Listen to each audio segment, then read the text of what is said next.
మేము చేసేది టాపీ పనులు లేక 5 సంవత్సరాల్లో చాలా అన్నానికి చాలా ఇబ్బంది పడ్డాం. జనాలకు కానీ పేదవాళ్ళు కానీ ఎవరైనా సరే అన్నం లేక అల్లాడిపోయారు. దొరికితే పరాణం లాగా తిన్నారు. ఎంత ఇబ్బంది పడ్డామంటే అంత ఇబ్బంది పడ్డాం. తెలుగుదేశం పార్టీ వచ్చింది, అన్న క్యాంటీన్ ఓపెన్ చేశారు. 5 రూపాయలకే భోజనం పెడుతున్నారు. 5 రూపాయలు భోజనం అంటే ఈ రోజుల్లో చాలా కష్టం. హోటల్లోకి వెళ్ళి టిఫిన్ చేయాలన్నా కూడా 50-60 రూపాయలు అవుతున్నాయి. అంటే మనం భోజనం చేయాలంటే బయటికి వెళ్ళి 60-70 రూపాయలు అవుతున్నాయి. కష్టపడే వాళ్ళు కానీ ఎవరికి లేని వాళ్ళకి 5 రూపాయలకి భోజనం పెడుతున్నారు అంటే గొప్ప విషయం.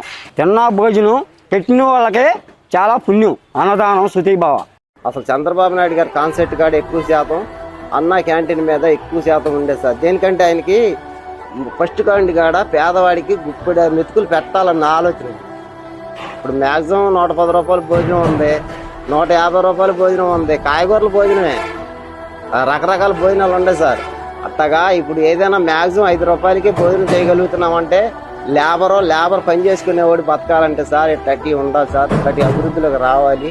చంద్రబాబు నాయుడు గారు ఇంకా ముందు చాలా చేయాలి. చంద్రబాబు నాయుడు గారు మళ్ళీ మీ గుడివాడ నియోజకవర్గంలో అన్నా క్యాంటీన్ అసలు దీని వల్ల ఉపయోగం ఉందంటావా లేదా? ఉందండి, ఉపయోగం చాలా ఉంది. ముసలోళ్ళు మొక్కోళ్ళు ఒకవేళ ఊరు వెళ్ళారు, వచ్చారు గుడివాడ, ఎక్కడి నుంచో ఆటో మీద వచ్చారు. వాళ్ళకి అన్నం టైం దాటింది, 5 రూపాయలు ఇచ్చి తింటారు, కడుపు నిండుతుందిగా. 5 రూపాయలకి ఏమైనా వచ్చే పరిస్థితి ఉందంటావా?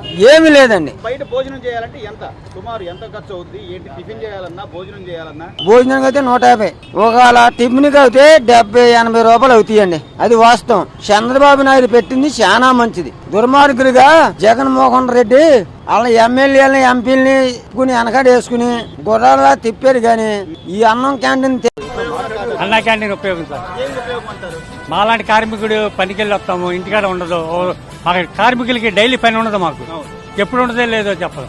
అన్నా క్యాంటీన్ 5 రూపాయలు పెడితే మొత్తం తింటే కడుపు నిండుతుంది కదా. అది టిఫిన్ లేదు, 5 రూపాయలు కడుపు నిండుతుంది.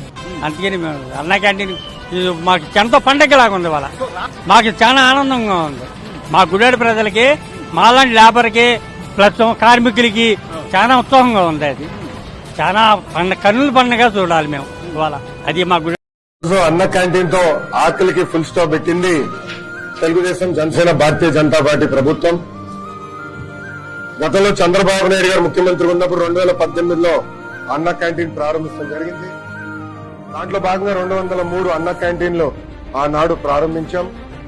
బాబు సూపర్ 6 హామీల్లో కూడా అన్న క్యాంటీన్ గురించి మాట్లాడటం జరిగింది. దాంట్లో భాగంగా 2వ హామీ కూడా ఈ రోజు తెలుగుదేశం, జనసేన, భారతీయ జనతా పార్టీ అధికారంలోకి వచ్చిన 100 రోజులు పూర్తి కాకుండా ముందల్లే పూర్తి చేస్తాం జరిగింది. ఆగస్టు 16న 100 అన్న క్యాంటీన్లు ప్రారంభించాం. మిగతా అన్న క్యాంటీన్లు కూడా యుద్ధ ప్రాతిపదికంగా మేము ప్రారంభిస్తాం.